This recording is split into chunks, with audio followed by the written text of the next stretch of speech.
Hello, this is a guy who likes fanfiction and is too lazy to read, so here is Redemption in a Worthy World in audio form. Check the description for the links to the author. Chapter 61, The Mists of the Past. PT1, Disappointment. Sakura woke up to the smell of early morning dew and wet earth as the kunoichi rubbed the sleep crust from her eyes blearily. She realized the dark blue cloak thrown over her, Naruto, and Sasuke, and shrugged out of it, staggering towards the tree line as nature called. Walking back, she found herself swaying slightly with the breeze, moving in time with the rustling grass to mask her movement, something Kakashi and Iruka had taught her. Now, glancing down at her green-stained arm, she wondered what else the plants around Konoha could teach her all on their own. Speaking of teachers, said inner Sakura, with a nudge upwards, and her outer self looked up to see Indra staring into the sunrise, silhouetted against the sky and deliberately obvious. As Naruto and Sasuke snuggled closer to one another, still asleep in the early morning chill, Sakura jumped up to join her master. "Good morning, Sakura." She looked down at the small black fire crackling merrily away on a pile of old wood and sat. "Do you ever sleep, sensei?" "HMF, I'm taking advantage of the renewed springtime of my youth, I suppose. But yes, I slept. My hawks kept watch and left a few minutes ago." Sakura eyed her master, gathering her thoughts, but her inner self rolled her eyes and decided to cut to the chase. "I was wondering about my training," she flexed her seed-stained arm. "About this?" "You don't have to use it," said Indra at once. "No matter what people tell you about power or safety, or the good of the village. It's your choice." "You mean this Danzo creep?" Her sensei's jaw twitched, which meant yes. "Has Lady Tsunade said anything to you about it?" "She came to see me herself, if that's what you mean," said Sakura. "She seemed uncomfortable about it." "That was likely because you were in a hospital," said Indra. "She's not a fan of hospitals. To her, the wood style's just one more family legacy she has to deal with now."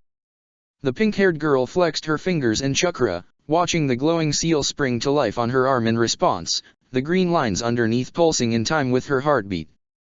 "It all sounds complicated." Indra shook his head. "If you start longing for D-rank missions and catching wild boars, let me know." Sakura giggled and her smile grew fierce. "Oh no, sensei, remember all those genjutsu mazes you put me in? I love complicated." "Complicated's a challenge." Her seals pulsed again and Indra raised an eyebrow. "So you're saying you want to try learning the wood style, despite the risks?" "Yes, I do." Indra muttered something Sakura didn't quite catch, but it sounded like your fault entirely. He looked back at her. "This is one thing I won't be able to teach you. The Hokage might allow you access to whatever wood-style techniques her family recorded, but considering the risks I'll practice with a supervisor so I don't turn into a tree," said Sakura begrudgingly, and Indra patted her head. "You have far more common sense than your teammates," he said fondly. "I'm sure Naruto would have turned himself into a tree within a day." "Sasuke too," she agreed, sharing the joke. "You should see them down there, snuggled into each other." Indra suddenly looked far away and Sakura could tell from the soft smile on his face, he was thinking of his own Uzumaki husband.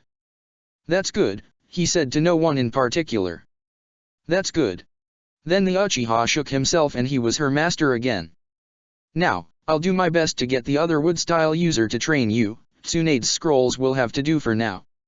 "You said Danzo wanted to call in his favor with you to teach me," said Sakura, shaking her head. "I want to learn, and it sounded like that Yamato guy has other stuff to worry about. I get that he's not a fine, upstanding shinobi, but other villages called him the Shinobi of Darkness," said Indra flatly, and Sakura could tell he was choosing his words carefully. "He manipulated people's minds, kidnapped children, and So you don't trust my mental defenses," replied his student, "after all our training." "But Shimura Danzo's different." Sakura tapped her own forehead. "Go on then, try to change my mind." Sakura was momentarily gratified to see her sensei at a loss for words. "I wouldn't do that to you," he said, looking away into the early morning landscape. 2 seconds later, her recognized the subtle influence of Sakura's genjutsu, ever so slightly thickening the fog that had yet to burn off. He let it linger as Sakura began adding layers. More ambient noises, grit in the corners of his eyes, a sudden craving for tea, hunger pangs, the sounds of Naruto and Sasuke waking up with familiar bickering. "I know you're there," he said, the Sharingan sharpening his vision as layers began to shatter and Sakura abandoned subtlety. "Fine," she snapped, as the assault tripled. Blinding sunlight as the sun crested the trees, the cool bite of Kunao at his throat, pouring rain, reaching vines, the distant sound of her own screams, the Nine-Tails' laughter, explosions of fireworks that forced Indra to shield his eye. Fountains of color, Sakura shadow clones rushing at him, more and more, layer upon layer of genjutsu, but when one of the shadow clones actually tagged Indra's shoulder with a kunao, he realized she was taking this seriously. Not just using her genjutsu to prove a point, but actually attacking him to do so. Indra found his feet as the clatter of sandals on old tile announced the approach of his adversaries, except the footfalls and the sounds didn't match. The mist from before was swamping the area, a small cloud that he could feel was also imbued with Sakura's chakra, more misdirection, but an expensive one. Indra's hand, stump, and feet lashed out against the shadow clones, sometimes dissipating them, sometimes passing through pure illusion. His Sharingan could pierce each layer with ease, but she was still speeding up, genjutsu after deceptively simple genjutsu thrown into his path as the swirling mist hid Sakura even further. Her breathing was controlled, but there was a hint of raggedness to it. She'd thrown a considerable amount of chakra at him from essentially a standstill, but even this could be a trick. Still, Indra asked anyway. "Are you alright, Sakura?"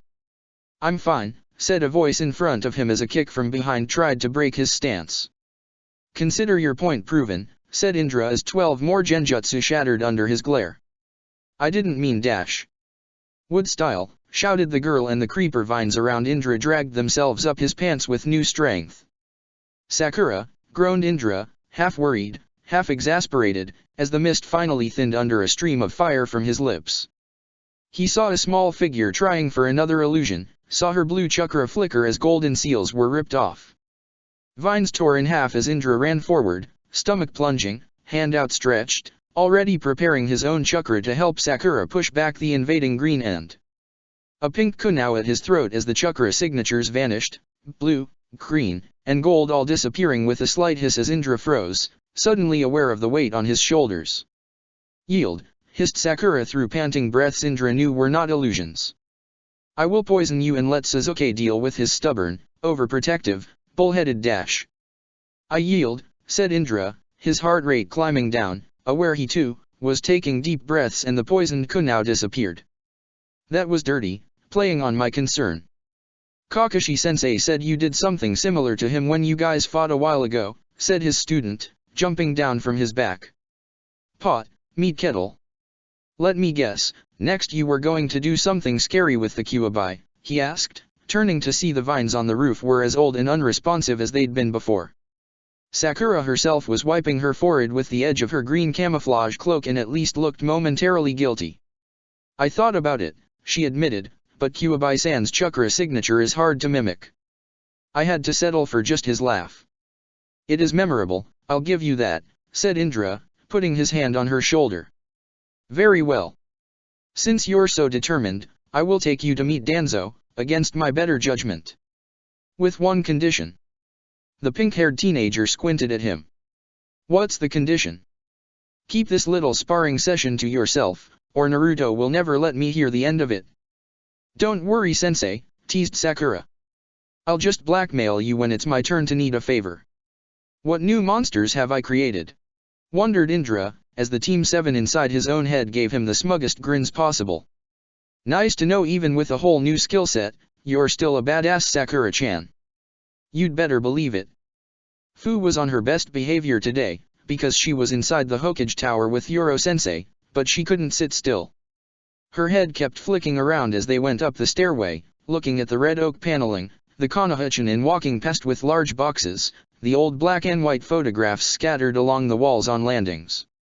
It was all so different from Waterfall. The Taki Cage always lived among the people, just one house among many, and her friend certainly didn't have this much paper to sign. Fu reached the final landing and, with an effort, turned her back on the masked Konoha to help her sensei up the last flight of steps. "I'm fine, Fu," he said shortly, trying to put himself between her and the Umbu. I'm not an invalid. It's called kindness, you jerk, muttered Koumei, and Fu kept quiet, instead bobbing slightly on her heels as she saw the blonde woman inside the room finish speaking with a tall bearded man in Konoha colors and a woman in white bandages next to him. The waterfall delegation's here, said the Umbu to Fu's left, and the blonde woman waved them in, turning to look directly at Fu. The Seven Tails Jinchuriki, on the other hand, had to look up, and heard Koumei chitter in surprise. Father's beard, those breasts look like they weigh 20 pounds. Another reason to be glad I'm not a mammal. You're not really helping, said Fu. What she said aloud was, nice to meet you, new Lady Hokage. A handshake seemed appropriate, so Fu stuck out her own. Sorry again about messing up your village. Thank you, but that's not my name, said the woman as she took Fu's hand in a gentle grip, and Fu saw the purple diamond tattoo on her forehead. Was that how they marked a Hokage in Konoha? I'm the 5th Hokage, Tsunade. Please, be seated. She shook Yoro-sensei's hand as well, and Fu perched herself in a chair, looking around at all the people who'd been out of sight before. The tall bearded Konoha guy and bandage lady were on her right while on the left.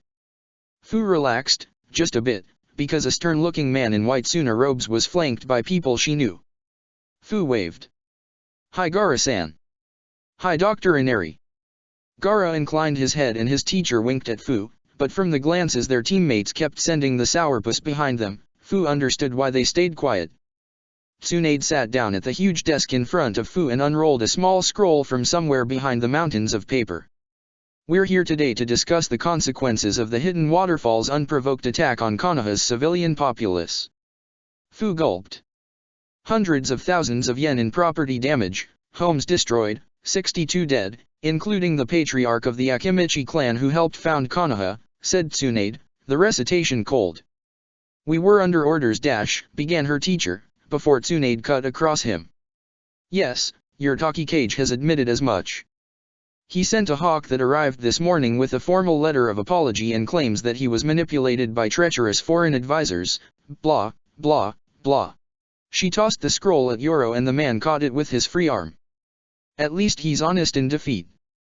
Lady Tsunade, the Takikage is barely older than Miss Fu, perhaps, said the dark-haired woman carrying a pig. A pig? Now it was all Fu could do to follow the conversation instead of stare at the little creature. She tuned back in to hear the Hokage say, oh, very well, in a voice that meant she was giving in. As I was saying, her gaze swung back to Fu with what felt like an almost physical force as the girl sat up straight. You've caused a lot of harm here, girl. Do you understand the consequences now?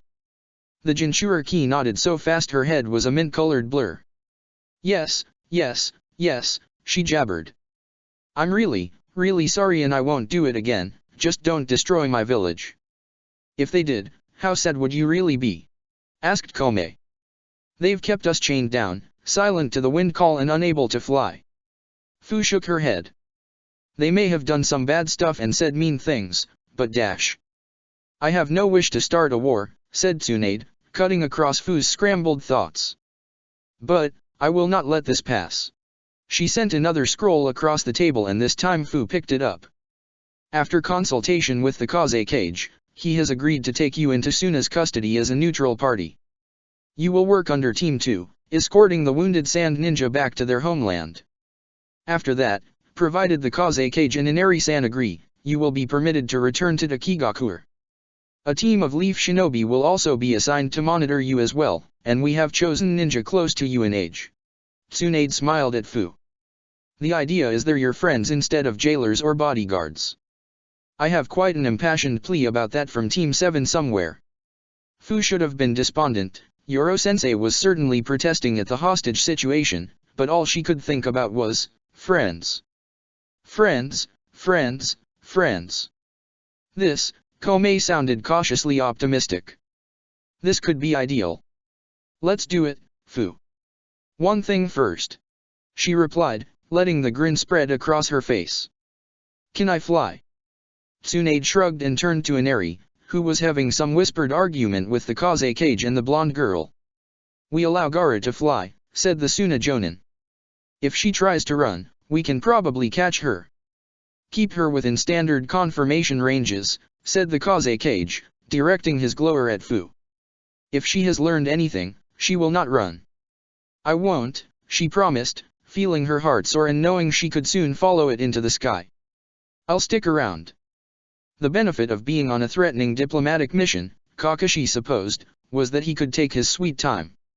He'd moved quickly to get through the bulk of Fire Country, but once he reached the coast, there were plenty of long, ambling walks along beaches into fishing towns, ports, nearby gambling dens known to be frequented by the Bloody Mist, or those trying to avoid them. A few drunk Chunin in Mist Blue had challenged him to a duel, with swords obviously, and Kakashi had left them buried up to their chins in sand. A stone-cold sober Jonin had challenged him to a duel, again with the swords, and Kakashi had taken his jaw off. The point of this particular mission, after all, was to make sure he was noticed. He was spending an evening playing cards with a few sunbeaten old-timers on the deck of a T-country ship when a large sword with a man attached to it walked up and sat down. "Deal me in," he said past the bandages covering his face, and when Kakashi dealt, didn't object to the shit hand he'd been given. "So we're trading fishing stories, he said into the silence. "Go on, I don't bite much." One of the old-timers folded and tried to press himself into the decking. His buddy, possessed of a cooler head and a better hand, swapped for 2 cards and told a story about a bluefin tuna. "I had a close one last year," said Zabuza Mamakai, taking 3 cards. "Plump little thing I kept running into, over on Wave Island." "You mean Wave Country," said one of the old-timers. "Makes a little more sense than Wave Island." "Whatever," said the fugitive, waving the matter aside.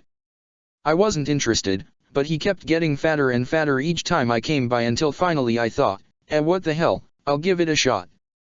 "I think I heard about that one," said Kakashi thoughtfully. "They say you dug in your heels so much the bridge almost came down." "It was a rough ride," said Zabuza, grinning under his mask, "but I've fought tougher. Problem was, a big green beast came along and chomped up Geto, and there went my reward for all that effort." "All right, Flip M," said Kakashi and the table complied. "Is there a point to this story?" grumbled the old-timer who'd just won, "besides the one on that sword o' yours?" "Well, a fight like that, it makes you wonder what you really want out of fishin'," explained Zabuza. "And I come in here and who do I see, but a master fisherman himself." "I suppose I can offer a few tips," said Kakashi, "but you're the one who knows these waters best." They left the old-timers to it and found a more secluded patch of railing to lean on. "Copy Ninja Kakashi hey take," said Zabuza. "Now you'd be a pretty good fight too." "My impression was Might Guy's team gave you more than that," said the other man, and Zabuza brightened. "Oh, so you do know him. Good. Tell him a rematch would be nice, but today, I'm only here to talk." Kakashi greeted this statement with the silent skepticism it deserved. "Alright, I'm mostly here to talk with some non-Konoha decapitation on the side. Word is, you're showing the flag around here and you've got a nice colorful mask collection to show the Mizukage." "That's the plan, but I'm guessing you have an alternative suggestion." "I'm not an idea guy," said one of the 3 ninja swordsmen who'd planned an assassination attempt on their former lord. "But my friend is. She says thanks for the weapons shipments, by the way." "Shuriken are cheap if you buy in bulk," replied Kakashi, shrugging. "She's heard you've got a couple of real Spitfires who are thinking about investing in those cursed Uzushio ruins." Zabuza spat on the deck and brushed something off his shoulders. "Gods ward us. Gods ward us," said Kakashi absently. "In the event they aren't eaten by ONI or possessed by ghosts, May wants to know if they'd be interested in a few new recruits." "Civilians, really? How many?" 560-ish, said Zabuza, shifting his hand. "Several thousand more if he clammed up and looked furious at himself. "If something goes wrong on your end first, you mean?" Kakashi turned the thoughts over in his head. "Well, I can't speak for our Spitfires, but after I drop my delivery off in Mist, if you happen to be heading in that direction, I can at least bring them the message." "It will rain soon," said the Kyuubi as Naruto finished abusing the training dummy in front of him with Fox's Fang. "I guess so," said Naruto. "Do not forget your promise," warned the Biju. Yeah, thunderstorm, I get it. Naruto looked around, but the training ground was deserted. The few ninja there had cleared out when Naruto had arrived with dark muttering in his direction. "You're gonna do that whole I am vengeance and judgment stuff again. An opportunity to rid the world of the truly vile is not to be missed," said the fox, and Naruto could tell the creature was baring his fangs. "As well as the opportunity for some honesty." "Honesty about what?" "Your mother, my jailer, Kushina Uzumaki," said the fox, and now beyond that familiar half-snarl whenever he said her name, Naruto could hear something else that sounded like respect. "I have decided to tell you a story, just a short one, and on the road to Uzushio, I will tell you and the Uchiha brat the rest. If nothing else, it will cease your endless questions." They both knew that was a lie, but Naruto let the fox's last statement stand. Urahihite. As they walked back towards the Akimichi clan compound where the Uzumaki were staying, Naruto cautiously pulled back, giving the nine-tailed fox first his hand, then his arm. Bit by bit, he drifted back as people around him hurried indoors and closed open windows, looking up at dark, heavy-looking thunderclouds. When the heavens opened up, the Nine-Tails laughed. "At last," he said, spreading Naruto's arms and looking up as lightning stabbed across the sky. "At last." He whooped, and was gone, great bounding leaps across Konoha's skyline, seeking the tallest buildings, the open spaces, his laughter merging with the thunder. "After 108 years, to taste the rain, to feel the caress of ozone in my fur." He opened his mouth and drank greedily, dipping his face into a rain barrel before shaking like an animal. Naruto noticed his body was moving on all fours again, his hair was standing on end, and in the rain barrel, his whisker markings had thickened. The Kyuubi jumped once more, flipping up onto a flagpole and climbing hand over hand to the very top. "Come on, Susanoo," he called into the storm, spreading his arms. "Here I am. Hit me. Strike me. Come on." Shitty fox, I don't think we should be up here," began Naruto. "We'd be fine," said the fox dismissively, but he backflipped off the conductor anyways as gravity took them. He reached and chakra limbs shot out, dragging Naruto's body into long, looping arcs over the village as the rain intensified. The Biju boy rubbed his hands together. "Now, to hunt." The glow of chakra dimmed to a bare flicker around Naruto's body as he reached down and flicked open a window latch with a claw, climbing in and up with a rustle of curtains, sticking to the ceiling in utter silence as a young voice from below gasped. "Sleep, child," said the demon, raising one claw to Naruto's lips in the shadows. "I'm here to take your father away." Naruto noticed the fox was deliberately not looking down, but the sniffles from below meant she'd been crying. The Kyuubi slipped through the door, which had been ajar, and followed the reek of lust-spiced wickedness down the hall to another bedroom door, which a man was opening, his belt in his hand. The fox pounced without a sound as Naruto was shoved down into the cage space, landing with a splash across from the Kyuubi's sleeping form. He looked up and figured he didn't want to know. "No need to worry about evidence," said the beast, one eye half open. "Now, time for your story." Red chakra oozed out and lifted Naruto up from the water, swirling to form something like a seat in the shape of several curled fox tails as the Kyuubi cleared his throat. Long ago, when tales were still worth telling, Kushina Uzumaki was born in Uzushio, a middle child to a middle family. Her father was a Jonin advisor on the Uzukage's council, and her mother was simply her mother. She would have 4 brothers and 2 sisters before she left Uzushio, but their names are unknown to me, the memories faded beyond recollection, save the sound of their laughter. The cage space rang out with the sound of giggling children, slightly sweaty palms with short, stubby fingers tugging Naruto's hand along as he heard gulls cry out. Then the memory was gone, Naruto spellbound as the fox continued. She lived behind the second canal and would often see men passing by on ships, large and small, wondrous to a child. In the rare winter when the canals froze over, she saw an icebreaker from the land of the moon, a massive, yellow-hulled vessel thrown far off course and grateful for a warm port. There were oars from Lightning Country and rare fish from the land of waves. In the summer, she would run down to the harbor, where the fish market spawned from boats drawn up onto the sand with a fresh catch. Uzushio was a city of raucous cheer, and never was that more true than the fish market. Another memory, an indistinct chorus of voices calling, bragging, shouting down their competition, "Hey there, ho there, good morning to ya, fresh baked clams, Get your fresh-baked clams right here. Strings of multicolored flags flapped in the wind against a blue sky. She attended school, a ninja academy in the center of the village, nestled among the civilian homes, on the other side of her canal. It had a bright red roof. These are the things a child remembers, you understand. Once, they hiked up the 6 hills, for each of the founding families. The Chachan, furthest east, who stood watch with eyes that could read the tides and see deep beneath the waves. The Macabos, who spat acid and had tempers to match, but took great pride in their crafts, always tinkering away with little hammers. The Mahdi, natural acrobats and dancers. They put ribbons in their hair, and would perform at solstice festivals.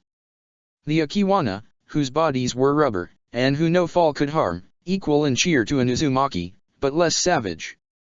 The Kyujira, Orca folk furthest to the west, who could swim from their homes straight into the sea. They had savagery to match the Uzumaki but spent little of it above the waves. Boredom from waiting for an adult parted like the waves as a Kyujira girl strode onto the beach, spotted gray and snub-nosed. At 10, she was larger than most boys, wide and already waddling, still self-conscious of her gait on land, hiding serrated teeth behind sopping hair. Her father was sleek, the black and white whorls of his chest tattoos disrupted by dozens of scars, some of which had scattered onto his arms. Small fins flattened against his forearms as he walked and his eyes were solid black. Last, the Shitichi, map makers who would stain their cheeks so the glare of the sea would not blind them. First off the bow, first to be home, the saying went. The golden cage and fox were replaced by a smooth expanse of water, decorated in the rich golds, yellows, and orange of the setting sun. A salt-soaked watchtower stood atop what could be considered a tall hill or a small mountain, if you were charitable or not. The rocky land descended swiftly towards the ocean, curling out to embrace the calm bay hidden between its western arm and the island which sheltered Uzushio from the waves.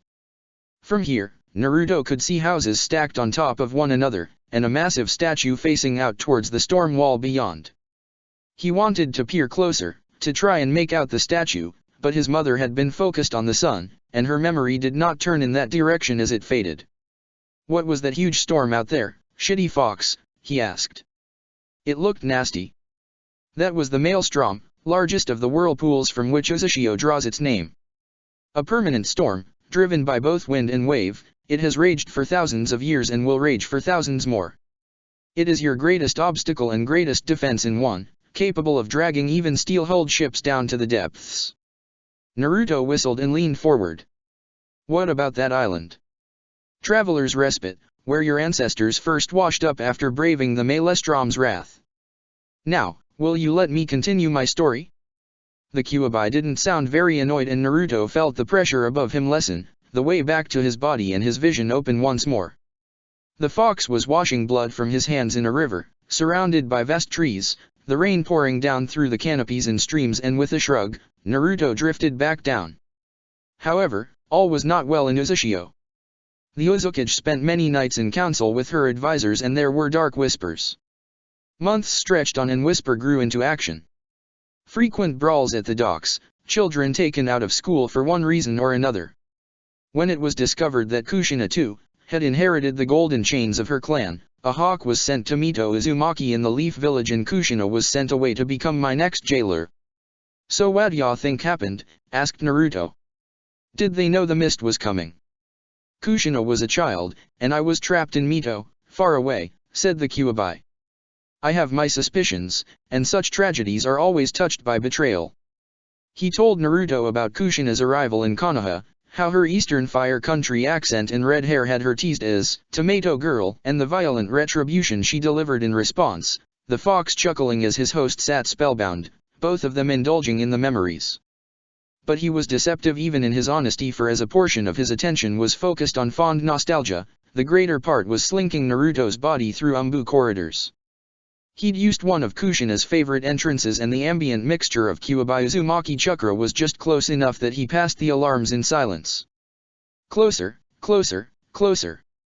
Shimura Danzo hid a yawn behind his hand, even though he was alone in his constantly lit cell. It was the principle of the thing. He lowered his hand and had the unpleasant experience of being genuinely surprised. Hello Shimura-san, said the Ninetales in a saccharine parody of Kushina's voice. I have a few questions. To his credit, Danzo only took 2.4 seconds to assess the situation. How much has the seal weakened? He asked, taking slightly deeper breaths than normal to begin building wind chakra. I'm not the seal expert, I just lived inside them, said the fox, dragging dried blood out from underneath his claws. But Uzumaki and I have made a deal and I intend to deliver on my end. Why did Mikoto Uchiha leave Kushina? And why did she not simply take this one as her own? Both answers, I know, carry your distinctive reek. The fang-filled smile on Naruto's face stretched from ear to ear. But I want specifics. Both are matters of personal confidence, as well as state secrets, said Danzo. Kill me if you wish, demon. I shall not betray the trust of my Umbu, living or dead. The Kyuubi sat down in a Vulpin crouch, Naruto's muscles tensed to spring. Ah, but this isn't just for me, said the Biju knowingly. This is for her, your frustrating, vital, oh so precious Umbu agent Fox, as well. A lover who suddenly fell away, who kept offering excuses and staring into that raven mask at odd hours. That tearful ending in the rain. Shall I tell you how many times Kushina would lie awake, wondering what went wrong? You cannot guilt me, said Danzo derisively. Don't bother. But the fox ignored him. Minato Namikaze, always the compromise, Kushina the reformer, Orochimaru the brittle edge, Fugaku, spurred on by his mother? No, you gave Hashirama's throne to him. Did you suspect that in using him to advance her reforms, my grieving host would allow herself to settle? To love him? If she couldn't be Hokage, then Hokage's wife was a seat of power too, was it not?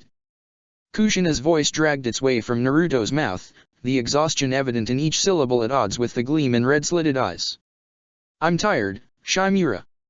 I'm tired of fighting, of getting so close and having it stripped away. Danzo's only eye narrowed. How dare you use Kushina's memory against me? Such a hateful creature you are. Tell me the truth, urged the Biju. We each have half the story and perhaps now it should be put to rest. The old man thought about Hiruzen, about Kushina, the empty grave and bones he had sent into the sea, on a little boat of his own. A private apology he had made to the waves, amid a lifetime of compromise and filth. I will tell you, Kyuubi no Kitsune, if you answer one question. Am I a wicked man? The fox took a deep breath, basking in the scent of the old man's soul. Abhorrent, ruthless, feebly justified behind layers of cowardice and denial. There is perhaps as much blood on your hands as I have seen on great butchers of men. You will be damned to the seventh hell and suffer until you are purified. It will take centuries, an agony no mortal can experience save at my own tender mercies. But wicked? No. You have never gloried in the pain you cause. It never brought pleasure, so you have perhaps not fallen as far as some. I see. For all his bravado, Danzo's voice did shake just a little at the surety of his damnation, and at his nod, the fox settled down to listen. The problem started when Fox and Raven had been put on leave for insubordinate behavior. In the cage space, the fox's triumphant grin expanded as the rest of his attention continued to speak of Kushina to her son. Ah, I could see the fire within her, as it is within you, the savagery which sings so sweetly to me. A consolation for how the weight of your chakra keeps me suppressed, how golden chains bind and bruise. I remember, unable to move, unable to speak, I would look out at her and think, would her chains be looser? Would she listen when I spoke of vengeance, of purpose? What could Kushina be? Another growl. Alas, I was disappointed. She kept me bound tightly, denied everything, foiled every escape, until the war came. The fox's claws dragged along the golden bars in a clamor. Now there was a time for feasting, when war makes monsters of men and women, no matter the nation. My chains loosened for the first time and Kushina realized the power I held. The same realization you had in Kusagakure, but she stole my power for her own selfish goals. Scrape, scrape, scrape, went the claws. She stole what was freely offered and more besides. Oh, it was to save her friends, to protect her new village, all your mewling mortal compromises of ideology, but the truth remains. She stole from me, again and again. My power, my purpose, the very reason for my existence, she had no right. The Kyuubi roared, long and loud into the dark as Naruto covered his ears. The red chakra flared beneath him for an instant before returning to curled tails as he settled again. I shall tell you of Kushina and Mikoto, of the third and fourth Hokage, their misery when the Uchiha brat is here as well. He too may learn from his parents' mistakes, and the open road does not allow for brooding. Instead, we shall speak of your birth. My what?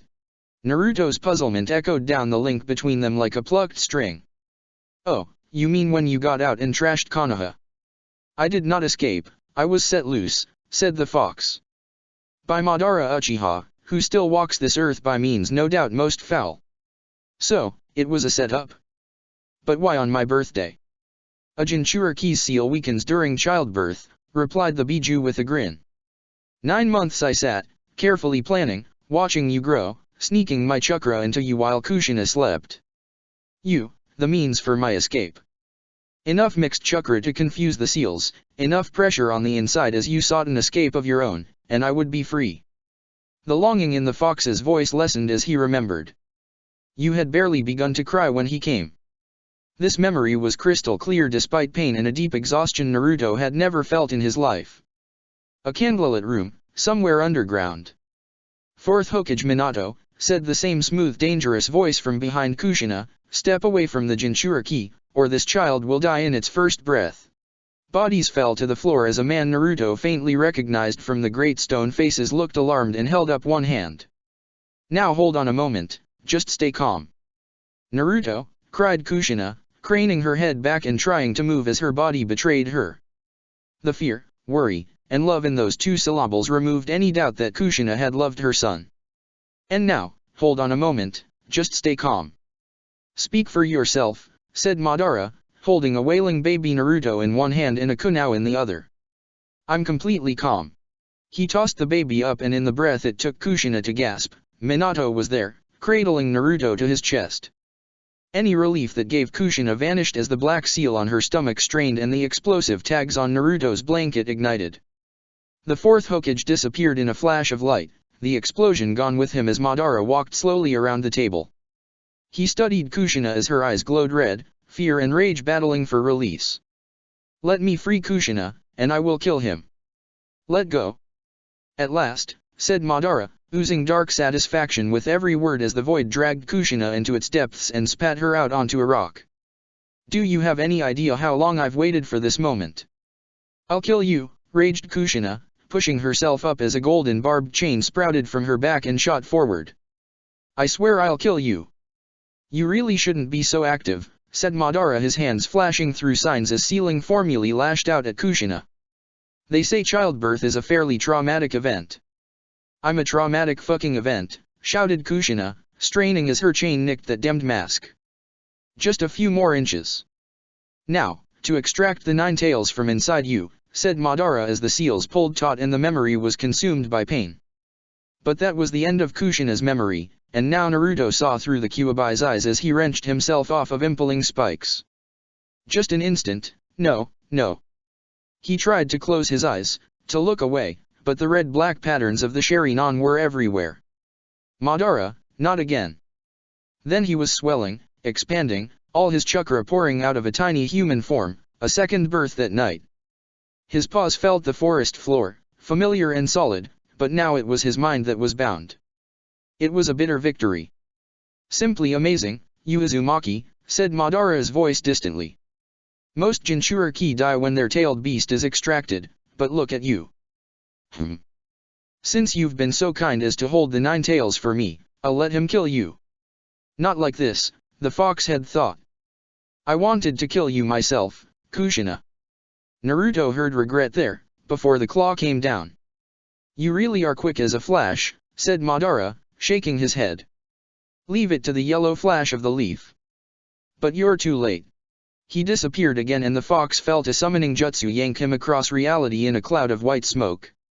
He had a moment to think, back to Konoha? Before the order entered his mind. Destroy everything, my weapon. Now go, 9 tails. The simple shockwave of the fox's roar swept civilians from their feet and with one swipe, an entire block of houses were reduced to matchsticks. Naruto's jaw dropped and the scene became transparent as the fox stalked behind the bars. Now you understand why they fear you, the yoke the Uchiha bound to us. My divine purpose, twisted against the innocent and wicked alike. We gotta tell Granny Tsunade, Indra-sensei, heck, everybody. It's not your fault, or mine. The Nine-Tails was silent for some time. I told you I would be honest, didn't I, Uzumaki? Yeah, you did, said Naruto, feeling like he was missing something as the memories Kyuubi spun to face the Hokage monument and fired something large and fast that tore a line through the village. A net of black ceiling lines intersected and swallowed it, the distant flash and rumble of its detonation lost in the chaos. We do not need to watch this slaughter, said the fox as the memory sped up, leaving impressions of violence and the sounds of battle. Here. The past Kyuubi was singed by volleys of fire, but had torn a bloody swathe through Konoha, only to freeze mid-strike as the chains around his mind suddenly vanished. Someone broke Madara's hold, he'd thought before the massive adamantine Nioi in the third Hokage's hand pummeled into his side. Snapping at a ninja that came too close, the Kyuubi turned and began fighting his way free of the village, ears and eyes perked for more red-eyed Uchiha. The massive toad that landed on him as he reached the village outskirts did hurt, and the Kyuubi threw it off with a contemptuous sweep of his tails. That wretched fourth. He heard Minato's voice and felt the drag of teleportation. He was really starting to hate space-time jutsu. A swipe at his perspective sealer was stopped cold as dozens of golden chakra chains lashed against him, pulling him down to the earth with their cold grace. Kushina. She was swaying, her eyes half-lidded, the chakra chains of the Uzumaki weakening as her life force drained away, but Kushina was still alive. A gold film spread between the chains as she added another seal, a barrier between them and the outside world. The Kyuubi of the past struggled fruitlessly as the future fox beckoned Naruto closer to hear the argument between the redhead and the fourth Hokage. I can seal it back inside me before I die, that will buy some time to find another Jinchuriki before he reforms again. The blond man shook his head, expression regretful but stern. And in that time, the village will be weak without a Jinchuriki. It'll upset the balance of power and lead to more deaths. But why, Minato? Kushina was pleading. He's our son, and he needs his father. Naruto fell off his tail-shaped chair and hit the water with a splash. The fourth Hokage's my father. You were in denial about that, weren't you? You humans, how strange. But it is the truth. Below, Minato was talking again.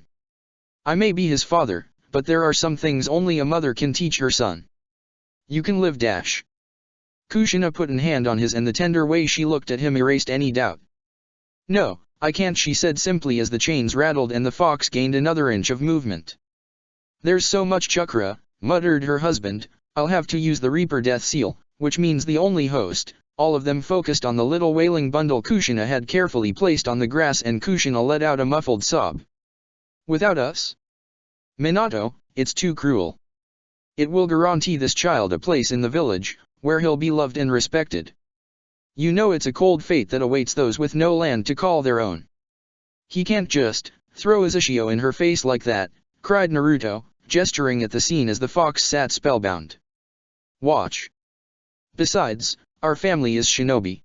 The way Minato said it, the word felt weighty. He's our son. Madara will return for the Nine-Tails, and I have faith that the one who will stop him is this child. He gestured and a ceiling altar, stained with blood and candle wax earthed itself next to him as he picked up his son and placed him in the center. His hands went through the sequence and as he clapped his hands the air seemed to shimmer behind him. They'd seal me into that child when I'm so close. The Kyuubi heaved, desperation shattering Kushina's chains as he drove claws the length of small trees towards Naruto and the ceiling altar.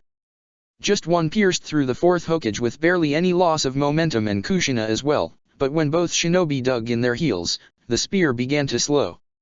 Minato scrabbled, but Kushina latched onto the claw even as it impaled her, beyond pain now, and put her back into one last desperate act of strength. The Kyuubi's claw stopped perhaps an inch above Naruto and the blood of his parents ran down the edge in twisted baptism. Kushina, the desperate bloodlust from the chained fox evaporated in shock and when the ceiling chains clutched at him again, he didn't bother struggling. You killed them, said Naruto faintly. You were gonna kill me. The truth, said the fox heavily and hung his head. Here it is. He held up one claw as the memory froze and suddenly felt himself yanked back down into the golden cage as Naruto took control halfway out of an Umbu entrance. I can't believe I trusted you. The pain and betrayal in Naruto's voice echoed in the seal space, and the Kyuubi was surprised to find that it hurt almost as much as Kushina's sealing chains. I let you kill people tonight. Maybe my mom had the right idea, keeping you locked up. The fox flattened his ears and crouched down, his tail swirling behind him to betray his disquiet. I am divine punishment, but your parents were not wicked people, he said almost gently. Nor are you. The blood on my fangs is mine alone, and they chose to die protecting you.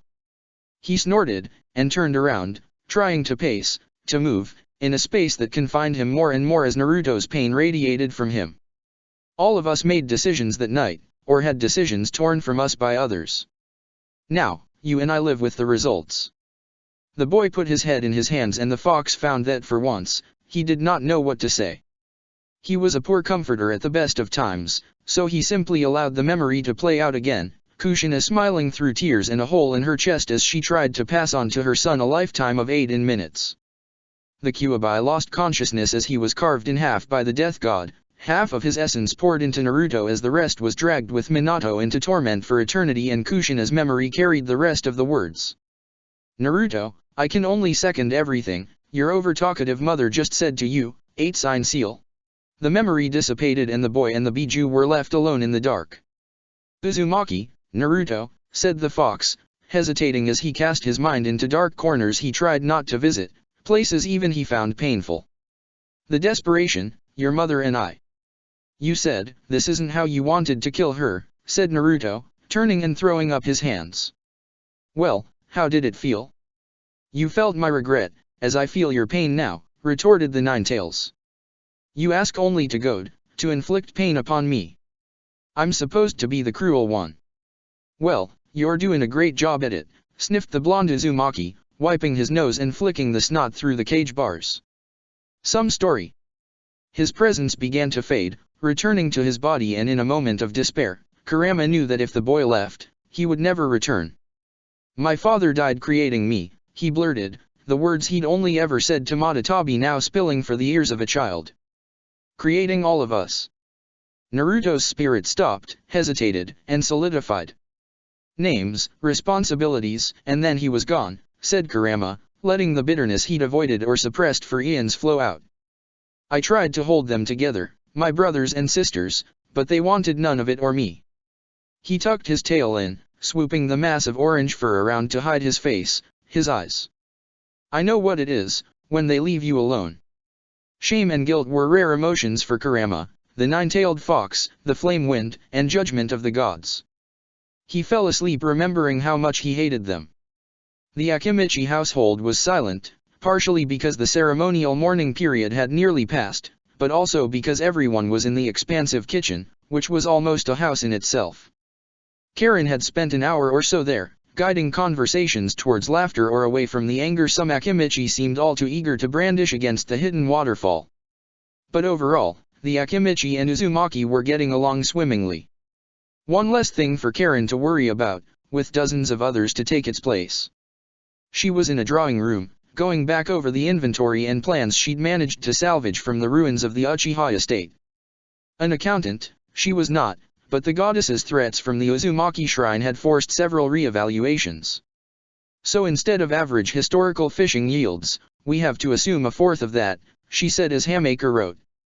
On the other hand, I have a new contact who could help us find shipwrecks, which might be worth something. What happened at this shrine that's got you so worked up? Asked Meiho from the corner, picking her teeth idly. Just looking at what was left after 40 years made me want to re-evaluate our worst-case scenarios, said Karen vaguely. We need to be prepared, and since Lady Tsunade's already sent her threat to the Mizu cage, the expedition can afford to wait a month. In the meantime we can help rebuild Konoha, see if any of those carpenters, smiths, and architects want another juicy village contract.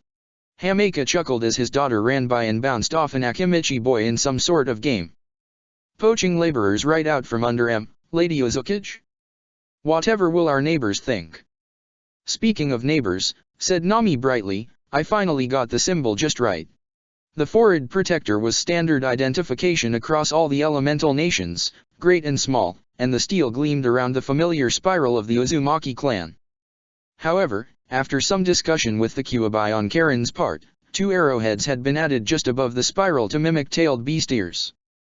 Something to differentiate them from the Uzushio of old and a subtle symbol of who was backing the village. Karen's grin was an echo of her cousin's and she brushed her thumb over the metal, feeling every whirl. "It's perfect, Nami," she said with genuine approval, "make 24 more, but let's not wear them until we're away from Konoha, alright? We don't want the Leaf thinking we're outsiders."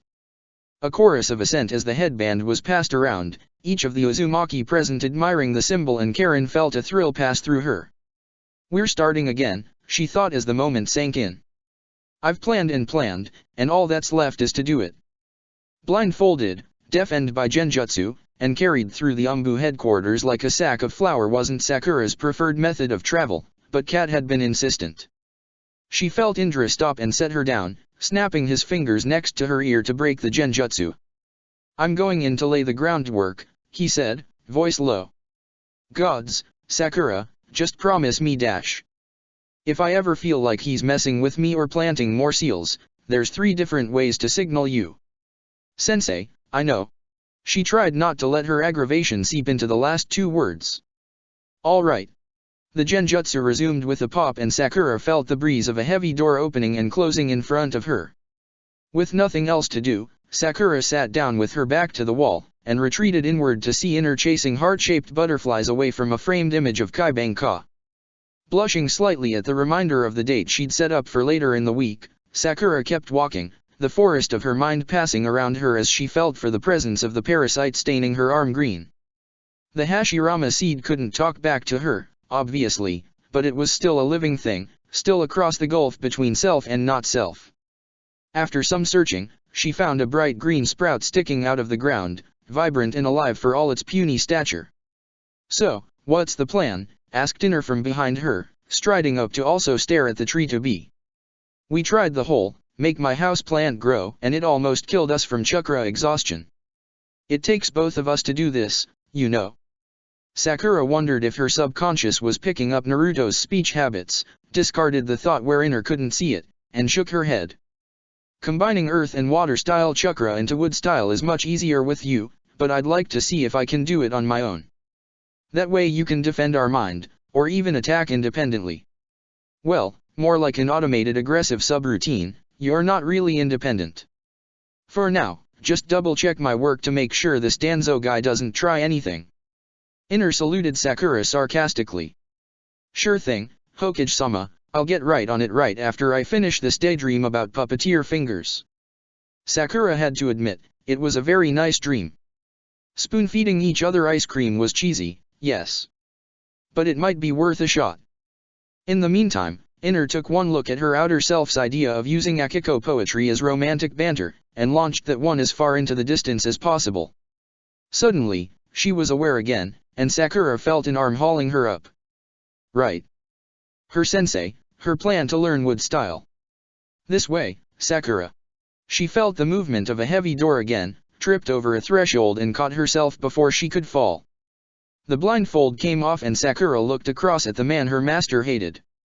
An old man in a thin prison robe with a sealing eye patch and decades on his face looked back at her. Hair struggling against inevitable baldness remained perched on his head and Inner Sakura snorted. "He really does look like a turnip." But the eye she could see was razor sharp and considering, passing over her like the Byakugan and lingering on her sealed arm and her face. "How's the arm, girl?" Sakura bristled but decided to answer the question as she saw Indra step to the side and lean against the wall alongside Inoichi Yamanaka. "My arm's doing fine," she said. "So you're the one I have to thank for sealing it." She had the memory of it, but the moment was soaked in pain and partition, so it was better to hear the words from his mouth. "Yes, I am," said the old man. "And I am also the one who has offered to instruct you safely in the usage of the wood style, against your master's wishes." There was an implicit question there, but Sakura answered it with a question of her own. "But you can't use the wood style yourself." Danzo shook his head. "I cannot." But I studied under Lord Hashirama Senju in my youth and helped him put much of his initial studies of the wood style to paper. In this art, and it is art, girl, there is no one living who can teach you what I can. I have a name, it's Sakura Harano. Use it, snapped inner before outer shoved her back down. Danzo grunted. Tell me, how were you able to endure the Hashirama seed and retain consciousness? I am most curious. Sakura, you don't have to tell him anything began Indra before both Sakura and Danzo glared at him with such ferocity he swallowed the rest of the sentence. Best to let traitorous master and prospective pupil continue gauging one another. Pain is a reaction, said Sakura bluntly, sounding very much like her older self to Indra. Past a certain threshold it is not a signifier of harm, but a distraction to see through, like a genjutsu. I suppose you could say I broke the genjutsu. Danzo nodded. There are seasoned Umbu agents who could not have done such a thing. You have set for yourself a high standard and I will expect from my student a similar level of effort. You will hate me as your master does, you will suffer, but you will learn. And I'll be watching, promised Indra, his eye glowing coal red. Danzo sniffed dismissively. So you shall, Uchiha. Ugh, groaned inner Sakura in Inoichi's direction. Are they going to posture like this every time I train? I'm afraid so, said the Yamanaka, swallowing a grin as the two veteran shinobi looked scandalized and slightly chastened in equal measure. Danzo recovered his dignity first. So I assume from your smart mouth you intend to accept my training. I do, said Sakura. Now, what's the first lesson? I shall need a cane, said Danzo with authority. Hiruzen would be a sentimental bastard about this, so I shall permit him this one indulgence from the grave. You shall train where I trained and hopefully learn something from the experience. What followed was a whirlwind of sign forms and conditions. There was an access tunnel Sakura could use to access the Umbu facility from the top of the great stone faces. She would travel straight down to Danzo's cell, collect him alongside Indra, and return to the grassy park above the mountain. She would train. Any deviation from this routine to explore the Umbu facility would be harshly punished. All of this Sakura accepted in stride, but she had to admit, the view from the park was spectacular. The entire leaf village spread out below them, colorful and bustling with life, empty spaces already being filled with the skeletons of new buildings. She turned to help the slightly puffing Danzo up the last of the steps, only to see him staring out at the village as well. He turned his head up, basking in the sun and the brisk air before his hand shot out, grabbing something. He handed it to Sakura, who blinked at the leaf in her hand. Make it move. Huh, said the smartest of the Konoha 12. Make the leaf move, girl. The seals on Sakura's arm opened as she flicked the locks they imposed on her chakra system, guiding on the flow of water while inner concentrated their densest chakra into earth. Her right arm glowed green as the leaf rustled and began to grow backwards. She felt the same drain on her reserves as a brownish twig pushed its way out from the stem of the leaf and quickly cut the flow of energy, this time focusing on stopping the green chakra first. Sakura noticed her right arm was shaking slightly and closed the seals, feeling the barriers fall back into place. She breathed a sigh of relief that the leaf hadn't explosively grown like before and realized Danzo was ignoring the leaf entirely in favor of watching her. I did it, she announced with a smile. Danzo picked up the twig and examined it. His face betrayed nothing as he discarded the leaf and held out his non-withered hand. Give me your arm, girl. Salura complied and felt Indra approach behind her as the old man held her hand up to the light. Uchiha, said the old man without preamble. Does the girl's arm look withered to you? Indra's Sharingan activated as Danzo pointed. Along the main tendon, here. Now that he'd pointed it out, Sakura could see it, the skin on her inner arm a touch more wrinkled, a hint of green in the sunlight. Yes, she said at once as Indra replied. It does. Danzo let out a grunt that was definitely frustration as he bit his thumb and scribbled several notations in blood onto Sakura's elbow. I shall have to adjust the second gating seal, but this was an adequate demonstration. Sakura and Indra shared a look that was hopeful on her part, resigned on his. I shall need the first Hokage Wood-style scroll, said the old man. Ideally, any scraps that remain of Orochimaru's notes on Tenzo for comparison. Inoichi shook his head. I believe Lady Tsunade set those notes on fire and washed them down the drain. A perversion of medical science and her grandfather's legacy, were her words, I believe. The wood-style scroll? Maybe. Very well. Danzo placed another leaf in Sakura's hand. Now, girl, attempt to hold the leaf steady while I blow it away. 3 weeks later. More, girl.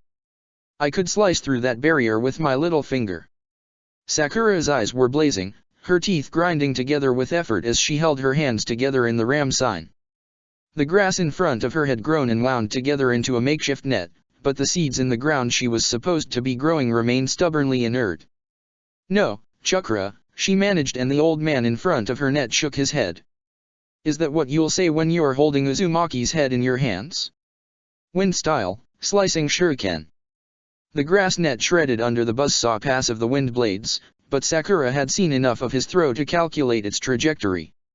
She weaved sideways in time with the grass and knew the attack had passed over her left shoulder. Danzo sounded frustrated.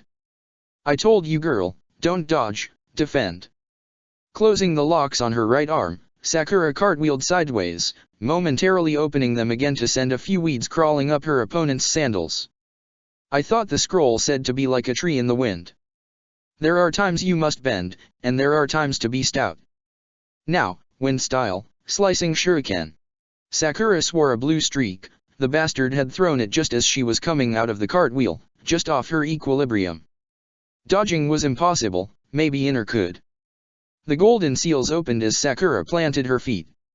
She plunged all of her attention down into the soil, feeling the seeds Danzo had planted there that morning, their latent potential, the thick oaks they one day would be. Well, she needed them now. No chakra, right? Think laterally. Sakura ignored the seeds, letting her senses fill with the other plant life around her, the grass, freshly shredded, the fully grown trees further back, the shrubs. There was a thin haze all around them, Sakura could almost. The realization hit her in a rush. There was chakra everywhere. She could draw from the grass, the trees, collect all that thinly dispersed chakra and condense it like earth style, let it flow into her like water style, and back out as wood style. It felt as natural as moving her own arm, and Sakura gasped as she felt new, fresh chakra flowing into her, sometimes green, sometimes teal like her own. She poured it all into the seeds below her and felt the earth tremble before a block of solid wood 5 inches thick erupted from the ground with the force of an explosive tag. The buzzsaw sound of the wind-enhanced blade trailed off as Sakura landed solidly on her own 2 feet. Ha ha. Yes. Take that, old man. She pumped her right hand and closed the seals once more, bouncing on her feet. 20 seconds earlier, she'd been close to her limit in chakra exhaustion, but now she had energy for days. Danzo was stomping forward, silent, as usual when she'd kicked his butt. Hand, he demanded, and Sakura slapped her right hand into his left with a grin. I'm fine, really. You should not be, said Danzo. Pulse arrhythmic, flushed face, and a minor miscalculation on your part. His cane stabbed into her toes and Sakura jerked back. Geez, talk about petty. Oh fuck, breathed Inner. All the grass around Sakura had withered and died. Brown and dead on the outer edges, almost decomposed entirely closer to where her feet had been. Perhaps 2 feet in diameter, and clearly outlined. Any further retorts lodged in Sakura's throat. Sit, commanded Danzo, and she stumbled over to the modern art sculpture she was supposed to be growing into a chair. Danzo himself groaned as he half sat, half fell into his own chair and pulled a handkerchief from somewhere to mop himself. Now you understand the wood style's true nature, girl. The change in chakra natures, learning to sense the plants around you, manipulating that energy as your will, these are the gateways to senjutsu. Nature energy. The old man waved his hand in the air. Infinite chakra, if you can take it. A gnarled finger pointing at the black spot amidst the greenery. Consequences if you do it wrong. Hand. Did it spread any more? Asked Sakura, fearing the answer even before it passed Danzo's lips. Yes. More brown around the palm, a faint wood texture. Sakura gathered what dregs of chakra remained to her and prepared to reopen the first seal, pushing back until brown became pink, wood became flesh, as Danzo had taught her the second day of their training. A failsafe she was using too often for her comfort. It's always the larger constructs, she said irritably. Once I figure out how to get chakra like that, I won't be so drained that the seed advances. A lofty idea, said Danzo, who was watching her palm. Difficult in reality. Absorption of nature energy, mastering it as a sage, the process took Lord Hashirama most of his adolescence to master. Experimenting finally killed him. You are no Lord Hashirama. Yamato's building houses down there, said Sakura, annoyed that Danzo kept measuring her against the first god of shinobi. Is he using nature energy for that? Tenzo had the opposite problem, said the old man, shooing the hovering Indra away with a scowl and his cane. Too rigid, too stiff, while you are too flexible. Flighty, even. Tenzo also had certain alterations that your master would gut me for if I even proposed them. I certainly would, called Indra as he sent a hawk off into the sky in the direction of Suna. So now what?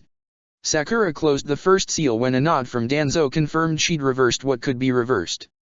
She flexed, feeling the slight stiffness in her arm, the subtly different texture of her palm. We are finished for today, said Danzo heavily.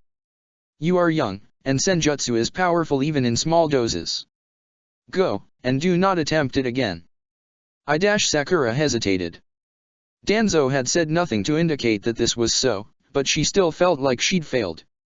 Then she remembered that he'd driven her to chakra exhaustion nearly every single day they'd trained and had left several nasty welts on her stomach earlier, without even the suggestion of an apology. Whatever she'd been about to say was chopped in half by inner Sakura, who'd taken to sporting a large pair of gardening shears.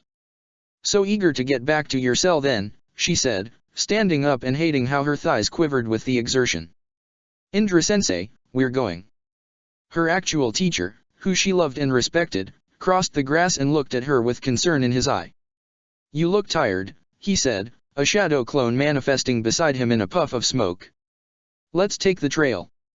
I'll make sure Shimura-san goes back into his storage hole until tomorrow. Thanks, sensei. The real Indra and Sakura wound their way back through the trees to the park proper, where they joined the path that led down to Konoha. The shadow clone sat down in Sakura's half-grown chair and stared at the black spot in the greenery. I could escape, you know, said Danzo. A shadow clone, really? You could, acknowledged Indra, pointing his stump at Sakura's handiwork. Except you've been trying to push her to do that for the last 2 days. Have I, said Danzo in mock surprise. How perceptive. Didn't think a man like you would care about Senjutsu, not flashy enough. I understand the basic principles, but Amaterasu's fire, Danzo? Why? To push her. To see how far she could be pushed. And to frighten her, said Danzo, at which Indra's shadow clone shot him another glare. I'm shutting this down tomorrow, Danzo. You agreed, no mind games. It is a necessary fear, protested the old man, pounding his cane in the grass for emphasis. Not only does it hasten her corruption, but incomplete senjutsu of the wood style is a danger perhaps in comparison to Konoha's Jinchuriki. Imagine that touch, that dissolution, measured not in inches, but in feet, in miles. You've seen this, asked Indra sharply, and Danzo nodded, a short, sharp jerk of the head. Tobirama-sensei killed the boy before it could reach that scale, but yes. We were in rice country and for 10 years, nothing grew in the fields that unlucky soul touched. I checked. I was thorough. Indra was silent, considering his words to Boruto, in another life. If it comes to that, if you lose control, I will kill you. How much it had cost him to say it, and how relieved the boy had looked when he had. He didn't have it in him to make a promise like that again, not when Sarada's promise to be better already had its iron grip on his heart. Now what, he said aloud. Sakura Harano is, dare I say, exceeding my expectations, said Danzo. If Hashirama had a third of her precision, he trailed off. She hates that comparison, but I'm assuming you already knew that, disgraced umbu that you are. Oh, I know, replied the old man dryly. And that I call her girl, and that I train until she can't stand, and that I am exactly the miserable, twisted old man you said I was. All true. But if she becomes a sage, it will be worth it. It's only power, said Indra from experience. Rarely has one attained a summit of power, looked back at the ruin of their lives and deemed it worth it. As long as the ruin is on the enemy's side of the battlefield, I am content, said Danzo, levering himself to his feet. Now, I believe you have some packing to do. Karen had wanted to slip out of Konoha at daybreak, but she had grown too used to living with ninja, who came and went at odd hours, sometimes by windows. The expedition to Uzushio was a small caravan, with civilians, and the ninja clans of Konoha had spent a significant amount of money and resources funding it. So even though Karen had been forced to pay for Team 7's B-rank mission out of her own pocketbook, really Indra's money and Sakura's manipulation of how ninja income was taxed, half the village still showed up to see them off.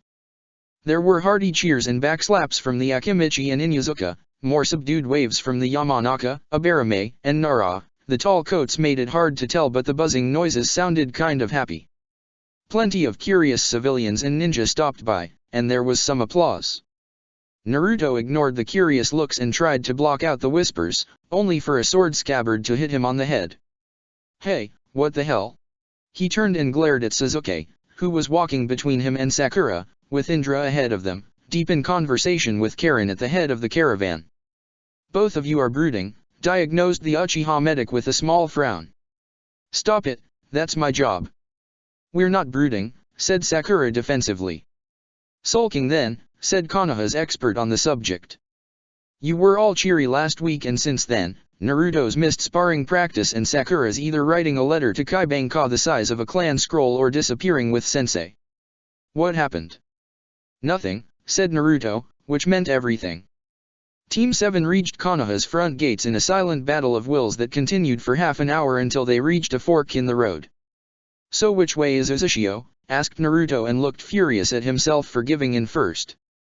Left, said Sasuke, knowing his friends could feel the smirk he was sending in Naruto's direction. Were you really sulking so much you didn't look at Karen's map? He had looked, but the Kyuubi's revelations had knocked the memory clear into next week. My dad's lured forth and stuffed Shitty Fox in me for the stupid village. When my mom tried to stop him, he threw Uzu in her face like he could know what it meant, and Shitty Fox, stupid, evil, murderous, shitty, piece of shit fox killed them both trying to kill me. This translated to a shrug and a reminder of the distance he could now feel inside himself. In a very short amount of time, Naruto had grown used to the Kyuubi's snarky comments, his rare tidbits about Kushina, and his help dealing with all the mysteries and monsters that just kept plowing into their lives like he'd plowed through Konoha. Now, the fox and the boy were avoiding each other as much as possible, and the silence between them was fragile. Naruto kept expecting the Biju to show up in his dreams, but if he had, Naruto had never remembered the visit upon waking. 7 people had gone missing that night, and Naruto was glad the fox had timed his murder spree for when they'd be leaving the village. Not glad enough to say anything, but still. I only caught up on everything last night, said Sakura, enticed into speaking by a chance to info dump. She pulled her own map from a side pocket of her backpack and unfurled it for Naruto's sake. The plan is to head north through Fire Country, skirt past Lightning Country's border, and try to approach Uzu from the southwestern coast. She traced their route with one finger and scowled at it when the green-tinged digit creaked slightly. So how's training with the worst criminal in Konoha custody? Asked Sasuke as the day wore on. Have you and Uncle beaten him black and blue yet? It sucks, said inner Sakura, trampling outer's reluctance to bother her friends, since they seemed so determined to be bothered. It sucks and I suck, and Danzo really sucks because he's a fucking wind-style user. Sasuke's snort of laughter was so rare that Naruto started laughing out of sheer surprise, and soon even Sakura was giggling at her own accidental joke. Then the floodgates opened and inner Sakura unleashed the rant she'd been building up for a sympathetic ear since day one. First, not only is he actively hideous to look at, he makes me feel like a freaking lawnmower. Girl, grow this grass so I can cut it and tell you how pathetic it was. Girl, your attempt to strangle me with hanging moss was 6 times as slower as Hashirama Senju's. Girl, training until you can't move gives me an opening you should never expose. Girl, here's a technique that makes you into a walking plague, but I won't tell you how to stop it. Girl, always remember failure means death. No wonder Shivaki-san's a nutcase. But sensei's there, said Naruto, turning to walk backwards and stare more effectively at his teammate. He's really just letting all this stuff happen. The conflicting emotions on Sakura's face expressed themselves as a high-pitched whining noise in the back of her throat. I don't know, she replied crossly. Mostly. He stopped a bunch of sparring practice in the first week and had an argument with Danzo over stuff on the wood-style scroll, but since then he's just been walking me home and frowning a lot. I'm sure it's no picnic for him either, said Hameka Uzumaki, who apparently had been eavesdropping while driving his cart of supplies. I'm no ninja, but I'm a father, and I can tell, he looks out for you kids like you were his own. If you're getting beaten around in training, little miss, he's beaten himself up just as much. I just want a little more support, grumbled Sakura, more to herself than anyone else. Says the only one of us with actual parents. Naruto never finished his sentence because Sasuke's hands shot out and grabbed his jacket, dragging the Uzumaki forward into a punch that had Indra and Karen turn around at the sound of violence. This whole expedition has your name on it, Naruto, shouted Sasuke, still holding his friend up over the road. You're the one who wanted to go, and we had 4 whole weeks for you to tell Karen any problems. Well, I'm going to ask again, what's your problem? Yes, what is the problem? Asked Indra with deceptive calm. His hand broke Sasuke's hold and dragged Naruto onto his feet in one movement. Their master's scarred face glanced back and forth between them, now aware all 3 students were glaring at him. We're not even out of fire country, he muttered. Naruto, you stay here with Hameka and Kiyomizu. Sakura, join Nami in the rear guard. Sasuke, with me. His tone brooked no argument and Team 7 stomped off to their respective posts until camp that evening. Through a scramble for seats that smelled like Karen's handiwork, Naruto and Sakura ended up sitting around the same fire, while Indra and Sasuke were at another. The Uzukage herself had insisted on taking the first watch. Sorry about what I said earlier, said Naruto, interrupting Hikaru's anxious fretting about if it was safe to travel this late in her pregnancy. The Akimichi women had been a tremendous source of comfort for the former serving girl, and since she was sitting next to the rough-edged Meiho, Sakura could understand the contrast. She realized everyone else, even little Kiyomizu, was staring at her expectantly. About what? She wanted to draw it out of him, and Naruto shifted uncomfortably on his log. What I said about your parents.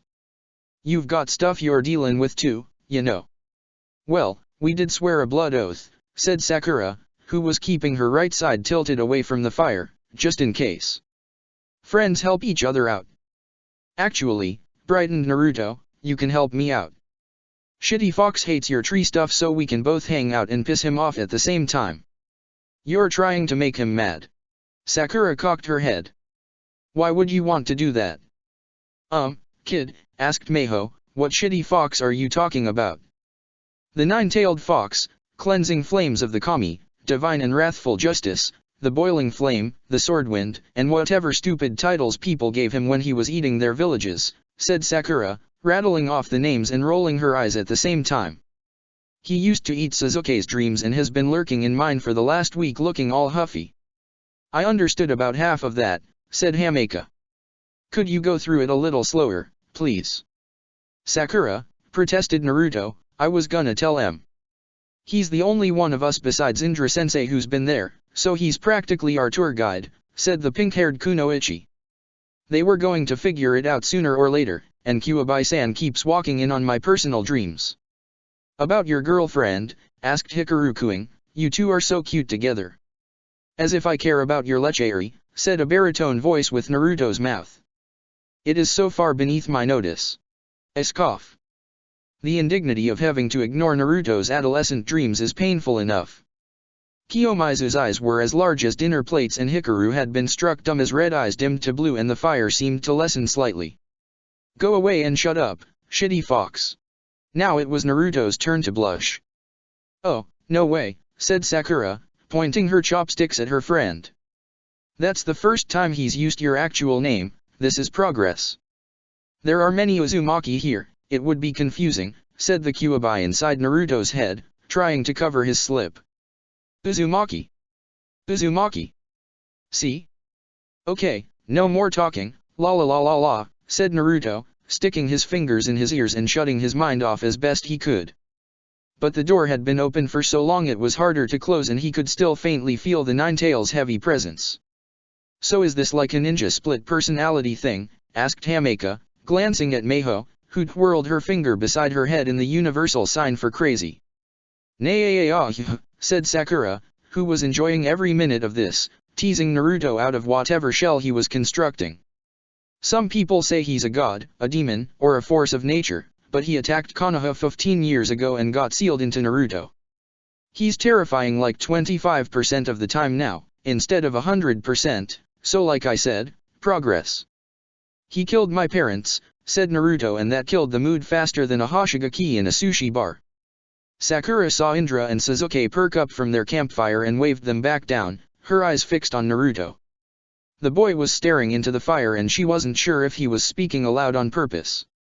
"The day I was born was his best chance to get out of my mom, except that Madara guy with the mask showed up there too. He tried to hurt me, and he hurt both my mom and Shitty Fox really bad. He sent Shitty Fox to destroy Konoha with his Sharingan, but when that got stopped, there was this big fight. I'm guessing Kyuubi-san wasn't very thrilled about any of this," said Sakura. "I guess he was trying to get out of the village or something, except my mom chained him down and my dad said they couldn't let him go or die. 'Cause Konoha had to have a Jinchuriki." The words almost seemed like they were choking Naruto, but Sakura couldn't sense even a whiff of the fox's usual tricks. No, this was bitterness of his own making. He turned his son into a weapon. Naruto threw his chopsticks into the fire where they caught fire almost immediately. "Sure, he can handle it. Oh, yeah, Naruto's gonna be just fine. My mom didn't want that and he said she should let it happen so the village would keep me, so it wouldn't be like Uzushio again. What a jerk. He still died to save you," said the voice in his head. "Thunder of the gods, I can't believe I'm defending the mortal who ripped my soul in half." "That's a lot to deal with," said Sakura, who could tell Indra-sensei now had a shadow clone in the tree above them. "I just suck at growing trees." The joke broke some of the tension and Kiyomizu ran over to cling to both Sakura and Naruto. "Can you make Naruto-san a flower crown then? Daddy sometimes makes flower crowns when I'm sad." "Sure Kiyo," said Sakura and her arm glowed as Naruto continued his miserable recital. "So he's a jerk, but then Shitty Fox is all, I'm not going in a baby, and dash." Naruto mimed a stabbing motion with his hand. "Jerkface and my mom both jump in front of it like a Koopla morons and say all this nice stuff to try and make up for it before they throw Shitty Fox in me." Everyone waited and when it became clear that Naruto was just going to stare into the fire instead of saying any more, turned to Hameka and Hikaru, the actual and prospective parents of the group. "Your parents sound very brave," said Hikaru softly. "That all sounds very scary, and right after you were born." She shuddered and put a hand on her stomach, which was already larger than normal. "A parent would do anything for their child," said Hameka with a glance at Kiyomizu, who was still draped across the Konoha genin. "It didn't sound like they had much of a choice, neither did your fox spirit." "He could have not killed them," muttered Naruto. "I've been in prison," said Miho. "Your mind does funny things, you get desperate. I'd have taken somebody out if they were between me and the gate, and I was only in for 2 years. "What for?" asked Kiyomizu. "Money laundering and murder," drawled the mercenary woman and Hikaru edged slightly away from her on the log. "So you're pissed at your old man, and you're pissed at the fox. You Bane pissy is going to change what, exactly? It makes me feel better. Not from where I'm sitting." Naruto got up and moved silently over to his sleeping bag as the rest of the group cast occasional worried glances at him. Miho sighed and uncorked a bottle of sake. "Little pissant." Indra absorbed this fireside tale in silence, which had Sakura fretting slightly. "Did I handle it wrong?" "You all handled that as well as it could be handled," said her master, who was recalling an extremely odd couples counseling session where similar feelings had been argued back and forth by a 32-year-old Naruto with repression issues and a glowing fox-shaped chakra head, with Sasuke the ultimate third wheel. They had paid that therapist so much money. But it's their business to sort out, not yours. What is your business is that you and I have severely neglected your Genjutsu labyrinth lessons. Indra spent most of that day engaged in psychological combat with the twin halves of Sakura's mind through an elaborate maze of his own construction. Kiyomizu had apparently made it her new mission in life to cheer up Naruto and had inexpertly braided him several flower crowns. Sasuke had given him one made of poison ivy and simply watched with picture-perfect Sharingan as Naruto took out his frustrations on his own scalp. That night, it was his turn with Naruto, and Indra smirked around his cup as his younger self cradled the blonde's head in his glowing hands and talked quietly. "Suga, are they?"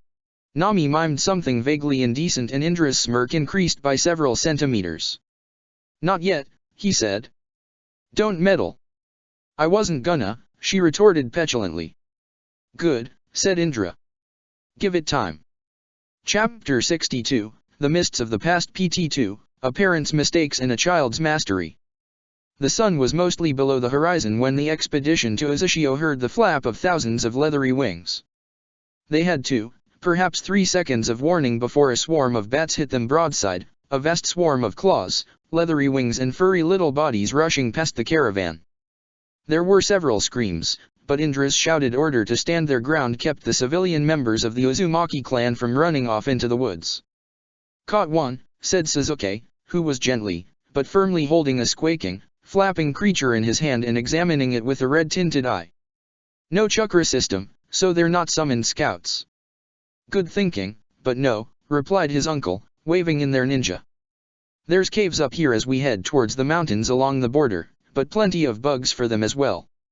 Let it go before you catch rabies." Sasuke flung the bat upwards and asked his uncle if there were any bat summons, but Sakura's eyes tracked the single specimen as it glided sideways to join its flock, merging seamlessly into the flow. "That's it," she shouted, making the rest of Team 7 jump. "That's what, Sakura?" asked Naruto, scratching his head. Sakura slung off her pack and sat down, flicking a flashlight on and attaching it to the side of her head with chakra absently. "I'm either a genius or Danzo's an idiot," she said with glee as she opened a notebook and began scribbling line after line of text in the glow. "Leave me here, I have to write this down before I forget." She was still at it an hour later, a pink form partially illuminated by the flashlight and idly swatting bugs away from its beam. "We should drag her closer to the fire," said Karen. "She'd bite your head off," observed Indra, who'd seen this attitude in both his lifetimes by now. "Trust me, when Sakura has one of her moments of genius, the earth could split in half, and she wouldn't notice." He regretted this 2 minutes into the next morning when Sakura's pen kept poking him in the face. "MRRGH, he said eloquently. "Scraw." "Get up, sensei," said Naruto, who sounded excited. "Uncle, you're going to want to see this."